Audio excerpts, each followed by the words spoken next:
नमस्कार दोस्तों, मैं डॉक्टर उमेश कुमार।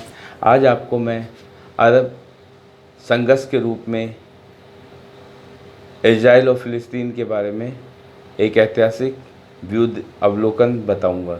ठीक है, हमने देखा कि प्रथम विश्व युद्ध जब संपन्न हो जाता है, उसके बाद वुडरो विल्सन परिणाम के स्वरूप वुडरो विल्सन 14 सूत्री कार्यक्रम पेश करते हैं। इस 14 सूत्री कार्यक्रम के आधार पर पेरिस शांति सम्मेलन होता है, जिसमें पराजित राष्ट्रों के साथ संधियां की जाती है।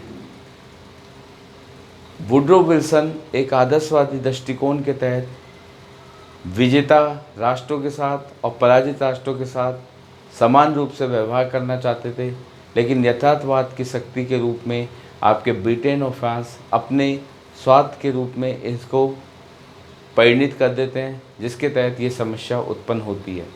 1917 की बाल्फोर घोषणा में ब्रिटेन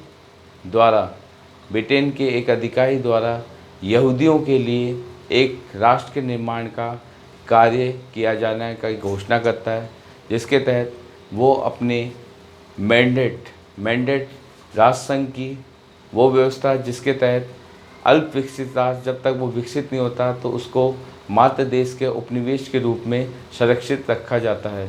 तो इस तरह आपके मध्य एशिया के अंदर फ़िलिस्तीन मैंडेट के रूप में ब्रिटेन के पास था। ब्रिटेन ने धीरे धीरे अवजन के तहत यहूदियों को फ़िलिस्तीन के अंदर बसाना प्रारंभ किया। अब ये क्रम चालू होता है। उसके बाद आप देखते हैं द्वितीय विश्व युद्ध में नाजीवाद के रूप में हिटलर किस प्रकार यहूदियों का शोषण करता है, उनको गैस चैम्बर में डाल के मारा जाता है। तो यहूदियों की स्थिति द्वितीय विश्व युद्ध के बाद अमेरिका के एक हितैषी के रूप में अमेरिका इनकी तरफ आकर्षित होता है और यहूदियों के लिए अलग देश की मांग में इजराइल को समर्थन देना प्रारंभ कर देता है। नवंबर 1947 के अंदर यूएनओ द्वारा, जो अमेरिका के अंशदान की वजह से अमेरिका की बात यूएनओ को मानना सर्वमान्य है। हमने देखा था यूएनओ की असफलता, जिसके अंदर हमने बताया कि अमेरिका से समर्थन जो भी नीतियाँ होती है उसका समर्थन किसको, यूएनओ को करना ही पड़ता है, चाहे वो गलत हो चाहे सही हो। इस क्रम में आप देखेंगे नवंबर 1947 के अंदर आपके ये समर्थन करता है इजराइल के राष्ट्र का, तो यूएनओ को भी मान्यता देने के लिए बाध्य होना पड़ता है। यूएनओ दो राष्ट्र की परिकल्पना करता है, जिसमें एक तरफ फ़िलिस्तीन, दूसरी तरफ यहूदियों का नवीन राष्ट्र आपके इजराइल। लेकिन अरबों के विरोध को देखते हुए ब्रिटेन इस मैंडेट प्रणाली के तहत फ़िलिस्तीन को छोड़कर अब यूएनओ के खेमे के अंदर यहूदियों के मामले को डालकर इस मैंडेट से मुक्ति पा लेता है। ये वही स्थिति है कि ब्रिटेन जहाँ जहाँ भी गया, जहाँ जहाँ उसने उपनिवेश स्थापित किए, वहाँ उसने ऐसे बीज बो दिए जो वर्तमान परिदृश्य या जब तक इस पृथ्वी पे अस्तित्व है वो तब तक आपके विकराल रूप धारण करके संघर्ष का विध्वंसक का कार्य करता है। आप देख सकते हैं ब्रिटेन ने भारत में आधुनिक काल में आप पढ़ेंगे मुसलमान और हिंदू इनके विवादित द्विराष्ट्र की कल्पना, जिसके तहत पाकिस्तान और भारत जो कभी शांतिवाद था तो कभी युद्ध स्तर तक पहुंच जाते हैं।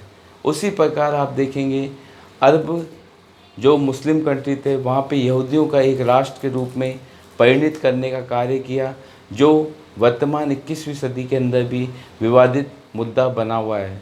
हाल के दिनों में रोजे के दौरान वहाँ पे नमाज अदा करते हुए आपस में बमबारी के कार्य आपको देखने को मिलेंगे, जो वर्तमान परिस्थिति में भी जारी हैं। ये इस प्रकार की नीति निर्माता थे कि जिस राष्ट्र का उपनिवेश के रूप में उपभोग करा, लेकिन वो कभी कामयाब या विकासशील या विकसित नहीं हो पाए, इसलिए उसको अपने ही गृह युद्धों में उलझाए रखने का प्रयास करता है। इजराइल द्वितीय विश्व युद्ध के बाद अमेरिका द्वारा इसका सैनिक, आर्थिक, वैज्ञानिक, तकनीकी सब तरह से सहयोग दिया गया, क्योंकि अरब देश के बीच में तेल की राजनीति की वजह से उनको एक ऐसा राष्ट्र का निर्माण करना आवश्यक था जो उनकी सैन्य शक्ति का उपयोग करने के कार्य के रूप में इजराइल का निर्माण किया जाता है। इजराइल को अरब देश इसलिए पसंद नहीं करते थे क्योंकि ये अरबों के विकास का बाधक सिद्ध होता, और वर्तमान में वो बाधक ही सिद्ध हो रहा है। इजराइल समस्त अरब क्षेत्र के राष्ट्रों के लिए सिरदर्द बना हुआ है। ठीक है, फिर आप देखेंगे जब ब्रिटेन 1939 में इसको छोड़ के 1947 में नहीं, 14 मई 1948 में जब इसको मैंडेट प्रणाली को छोड़ देता है, तो यहूदी अब एक स्वतंत्र रूप से अस्तित्व के लिए संघर्ष करते हैं। लास्ट में वो अपने आप को यहूदी राष्ट्र के रूप में इजराइल की घोषणा कर देते हैं। जिस तरह वे घोषणा करते हैं, यूएनओ के समर्थन से उनको एक राष्ट्र का निर्माण कर दिया जाता है। इसके विपरीत आपके अरब कंट्री इससे नाराज़ होते हैं, तो इसकी परिणति आपको अरब और इजराइल संघर्ष के रूप में देखने को मिलेगी, जिसमें 3 युद्ध होते हैं। 1956 में, 1967 में, 1973 में, जिसके अंदर विजयी आपके अमेरिका की सपोर्ट की वजह से पूरे अरब कंट्री के अंदर इजराइल विजयी प्राप्त करता है। तो इस तरह इजराइल वर्तमान अवस्था के अंदर जहाँ ये बसने गया था एक शरणार्थी के रूप में, वो क्षेत्र के मूल निवासी तो शरणार्थी हो गए और ये मूल देश के रूप में अस्तित्व में आ गए। तो आप देखेंगे 1916 बॉलफर घोषणा, आपके 14 सूत्री कार्यक्रम वुडरो विल्सन के, इस कार्यक्रम के तहत आप देखेंगे किस प्रकार 14 सूत्री कार्यक्रम के तहत पेरिस शांति सम्मेलन के अंदर बॉलफोर घोषणा में घोषणा की गई, यहूदियों के लिए एक पृथक देश का निर्माण किया जाएगा। अब ये पृथक देश इसने अपने मैंडेट प्रणाली के तहत जो आपका फ़िलिस्तीन था उसके अंदर धीरे धीरे करके किसको, यहूदियों को बसाना प्रारंभ किया। यहूदी ये मूल निवासी थे फ़िलिस्तीनी, अरबी, इनकी जगह यहूदी यहाँ पे शरणार्थी के रूप में बसना प्रारंभ होते हैं। जब आप देखेंगे नवंबर 1947 के अंदर यूएनओ के अंदर ये मामला जाता है। यूएनओ 2 राष्ट्र की परिकल्पना करता है, जिसके तहत एक इजराइल की, दूसरी आपके फ़िलिस्तीन की। ये अरबों को मंजूर नहीं था। उसके बाद ब्रिटेन अपने हाथ की गेंद यूएनओ के पाले में डाल देता है और मैंडेट की प्रणाली को छोड़ के भाग जाता है। अब यहूदी एक क्षेत्र के अंदर स्वतंत्र रूप से पड़े हुए थे। अब इन्होंने अपने हित के हिसाब से और अमेरिका के सपोर्ट की वजह से इन्होंने अपने आप को इजराइल घोषित करा। जैसे इजराइल घोषित करता है, यूएनओ के द्वारा इसको मान्यता दे दी जाती है। अब अरबों से इसका संघर्ष होना प्रारंभ होगा। आप इसकी लोकेशन देखेंगे मैप में, तो भूमध्य सागर के पास में, भूमध्य सागर से हटते हुए एक पट्टी के रूप में इसकी संरचना है, जिसके अंदर एक तरफ सीरिया, उत्तर की तरफ लेबनान और दक्षिण पूर्व की तरफ आपके जॉर्डन स्थित है। जब इसका अरब इजराइल संघर्ष होगा तो ये सीरिया से गोलन हाइट्स छीन लेगा। जॉर्डन से आपके वेस्ट बैंक छीनेगा और गाज़ा पट्टी छीनेगा। इसी प्रकार मिस्र से सिनाई प्रायद्वीप छीन लेगा। तो इस तरह ये अपने क्षेत्र का विस्तार करता है। ये एक तेल उत्पादक कंट्री भी है। ये अपने तेल पश्चिम यूरोप को तेल अबीबा बंदरगाह से निर्यात करता है। ठीक है, ये आपके उसकी लोकेशन है। उसके बाद आप देखेंगे उत्तरोत्तर काल में अरब संसार से संघर्षों का काल, जब द्वितीय विश्व युद्ध चल रहा था उस समय अरबों से इनका संघर्ष होना प्रारंभ हुआ, क्योंकि यूएस के संयुक्त राष्ट्र अमेरिका के जो मित्र राष्ट्र थे वो अरबों से संघर्ष करते थे। संघर्ष करने की वजह से उनका युद्ध लगातार चलता रहता था। तो इस युद्ध की वजह से आप देखेंगे कि किस प्रकार इनके जो हित थे वो इसके अंदर क्रियान्वित होते हैं। हितों के अंदर पहले तेल की डिप्लोमेसी, तेल राजनीति देखने को मिलती है, क्योंकि यहाँ पे तेल निकल रहा था। तेल पे पश्चिमी शक्तियाँ अपना अधिकार चाहती थी। उसके बाद आप दूसरे क्रम में देखेंगे यहाँ पे इजराइल राष्ट्र का निर्माण, जो इजराइल राष्ट्र का निर्माण करना चाहते थे, इसलिए अमेरिका को अंदर इसके संघर्ष के दौरान यहाँ पे सहयोग करना पड़ा इजराइल के निर्माण के लिए। उसके बाद आप देखेंगे कि इस क्षेत्र में संसाधनों पर अपने नियंत्रण के लिए पश्चिमी देश जो यहाँ पे संसाधन निकल रहे थे तेल के, तो इन पे संसाधनों पे नियंत्रण के लिए इनको एक अपना अलायंस पार्टनर, या आप बोल सकते हैं अलायंस पार्टनर के रूप में इजराइल की स्थापना करना आवश्यक हो गया था, और अवश्य संभवी यहूदी देशों का निर्माण करने का इन्होंने कार्य किया। ठीक है, नवंबर 1947 में यूएनओ द्वारा द्विराष्ट्र की कल्पना, मैंने बोला है यहूदियों को बसाने का कार्य प्रारंभ आपके ब्रिटेन ने जब प्रारंभ कर दिया तो उसके बाद में इनका यहाँ पे बसना प्रारंभ हुआ। लेकिन इन्होंने अपने यहूदी राष्ट्र के रूप में इनको मान्यता अरबों ने नहीं दी, क्योंकि अरब जानते थे यदि इजराइल यहूदी देश यहाँ पे बस जाता है तो ये अरब के विकास के अंदर क्या होगा, बाधक सिद्ध होगा, इसलिए ये इसको बसाना नहीं चाहते थे। लेकिन फिर आप आगे देखेंगे 14 मई 1948 में जब विरोध अरबों का और ब्रिटेन का विरोध अपने युद्ध स्तर पर बढ़ने लगता है, तब ब्रिटेन इसको मैंडेट प्रणाली के तहत इसका त्याग कर देता है और ये मुद्दा यूएनओ की झोली के अंदर डाल दिया जाता है। यूएनओ अब इस पर निर्णय करने का प्रयास करता है, वो द्विराष्ट्र की कल्पना करता है, लेकिन इसको अरब राष्ट्र नहीं मानते।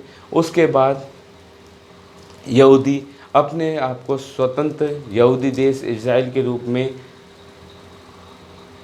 के रूप में घोषित कर देते हैं, और यूएनओ अगले ही दिन इसको क्या कर लेता है, इस घोषणा को स्वीकार करते हुए इजराइल को एक राष्ट्र के रूप में मान्यता दे देता है। ठीक, अब ये मान्यता मिलने के बाद अरब और इजराइल के बीच संघर्ष प्रारंभ हो जाता है। 1956 में होता है। उसके बाद 1967 द्वितीय अरब इजराइल युद्ध, जिसमें एक तरफ इजराइल, दूसरी तरफ मिस्र, जॉर्डन, सीरिया, इन तीनों की तिगड़ी, जिसमें 6 दिन चलता है। इस युद्ध में अमेरिका का सपोर्ट इजराइल के साथ होने के कारण इसकी विजय निश्चित थी। ये अपने युद्ध क्षेत्र में जीतता है और मिस्र से सिनाई प्रायद्वीप, जॉर्डन से आपके वेस्ट बैंक जो आपके जॉर्डन नदी के पश्चिम का भाग था वो, उसके बाद गाजा पट्टी प्राप्त करता है। इधर सीरिया से ये गोलन हाइट्स क्षेत्र प्राप्त करता है। ठीक है, यरूशलेम इसका क्षेत्र के अंदर इसको भी अपने स्वतंत्र क्षेत्र के रूप में अस्तित्व बना लेता है इस युद्ध के बाद। उसके बाद 1973 में तीसरा अरब इजराइल युद्ध होता है, जिसके अंदर आपको देखने को मिलेगा कि अरब देश अब तक समझ चुके थे कि मित्र राष्ट्र यूएसए इसका सहयोग देगा, तो इसको रोकने का एक ही उपाय था, क्योंकि इनके पास संसाधन के रूप में तेल था। तेल उस समय आपके सबसे क्रियाशील धातु थी, जिसका निर्यात बहुत उच्च स्तर पर यही देश करते थे। इसलिए आयातक देशों पर यह दबाव बनाया गया कि जो इजराइल का साथ देगा हम उसे तेल नहीं देंगे। इस तेल डिप्लोमेसी के तहत आपको देखने को मिलेगा जो नाटो, जो यूएसए की सैनिक संगठन था, उसके जो सदस्य थे पश्चिमी यूरोप के, उन पे भी दबाव पड़ा। उन्होंने ये दबाव आपके तेल की राजनीति की वजह से किस पे चलाया? यूएस पे डाला। यूएस अब इस दबाव से उन्होंने सेना के, नाटो सेना के साथ लड़ने के लिए मना कर दिया सदस्य देशों ने, तो अब यूएस को झुकना पड़ा। उसने इजराइल को युद्ध विराम के लिए मना लिया, लेकिन इजराइल ने शर्त रखी कि मैं युद्ध विराम तो कर लूँगा, लेकिन 1967 के अंदर जो जीते हुए प्रांत है वो मैं वापस नहीं दूंगा। तो इस तरह से आपके वर्तमान परिदृश्य में जो युद्ध स्तर की बातें या जो आपके घटनाक्रम देखने को मिलता है, उसकी नींव आपके अरब इजराइल संघर्ष में इसी 3 क्षेत्रों को लेकर और सबसे मेन यरूशलेम को लेकर देखने को मिलती है। ठीक, उसके बाद आप यरूशलेम देखेंगे। यरूशलेम एक पवित्र स्थल है। धर्म के विकास क्रम में आप देखेंगे सबसे प्राचीन यहूदियों की मान्यता थी कि जो उनके अवतार हैं उन्होंने अभी तक जन्म नहीं लिया, वो जन्म लेंगे। बस उनका ये पसंद आपको बाद में देखने को पड़ेगा। ईसाई धर्म ने अपने ईसा मसीह के रूप में उसकी परिकल्पना कर ली, इधर मुस्लिम धर्म ने मोहम्मद साहब पैगंबर के रूप में उसकी परिकल्पना कर दी। इस वजह से ये स्थल आपके विवादित रूप में घिस जाता है। इस स्थल के हमें 3 आयाम देखने को मिलते हैं। एक आयाम की पश्चिमी दीवार, जिसको यहूदी अपना पवित्र स्थल हॉली ऑफ हॉलीज, पवित्रता में भी पवित्रता, तो इस रूप में मानता है, जिसके तहत वो बोलता है कि इब्राहिम यहाँ से जो दुनिया की नींव वो यहाँ पे रखी गई। ये एक मंदिर के रूप में अस्तित्व था, लेकिन बाद में ये मंदिर नष्ट हो गया। इसकी एक दीवार बची हुई है जिसे ये पवित्रता के रूप में इसका पूजा अर्चना करते हैं। इसी प्रकार आप मोहम्मद साहब पैगंबर जब मक्का से आते हैं, मक्का के बाद में ये यहाँ पर रुकते हैं और अपने पैगंबर को आध्यात्मिक ज्ञान प्रदान करते हैं। उसके बाद ये स्वर्ग की ओर अग्रसर हो जाते हैं। तो इसलिए वो भी यरूशलेम में, जहाँ पे इनकी मस्जिद बनाई गई है। ठीक, इसी प्रकार ईसा मसीह जो ईसाई धर्म के प्रवर्तक थे, उनको यहाँ पे सूली पे चढ़ाया जाता है। उसके बाद वो डोम डे यानी वो दोबारा जन्म लेते हैं और इस यहाँ पे एक उनकी कब्रगाह बनी हुई है, जहाँ पे लाखों की संख्या में शरणार्थी यहाँ पे आते रहते हैं। ठीक, तो इस तरह यरूशलेम जो यहूदियों के लिए पवित्र दीवार, जिसकी नींव पे दुनिया का निर्माण इब्राहिम द्वारा पुत्र इसहाक की यहाँ कुर्बानी दी जाती है, कुर्बानी दी गई थी, इसलिए इसे हॉली ऑफ हॉलीज कहते हैं। ठीक है, इसी प्रकार आप गुंबदाकार मस्जिद, जिसे कुबल सकराहा या अल अक्सा मस्जिद कहा जाता है, कुबल उल सकराहा या अल अक्सा मस्जिद कहा जाता है, जिसको हरम अल शरीफ यानी पवित्र, हरम अल शरीफ यानी पवित्र कहा जाता है। यहाँ से मक्का से आए, मक्का में यहाँ पे इन्होंने प्रवचन दिया अंतिम, उसके बाद स्वर्ग की सीढ़ी को प्राप्त हुए।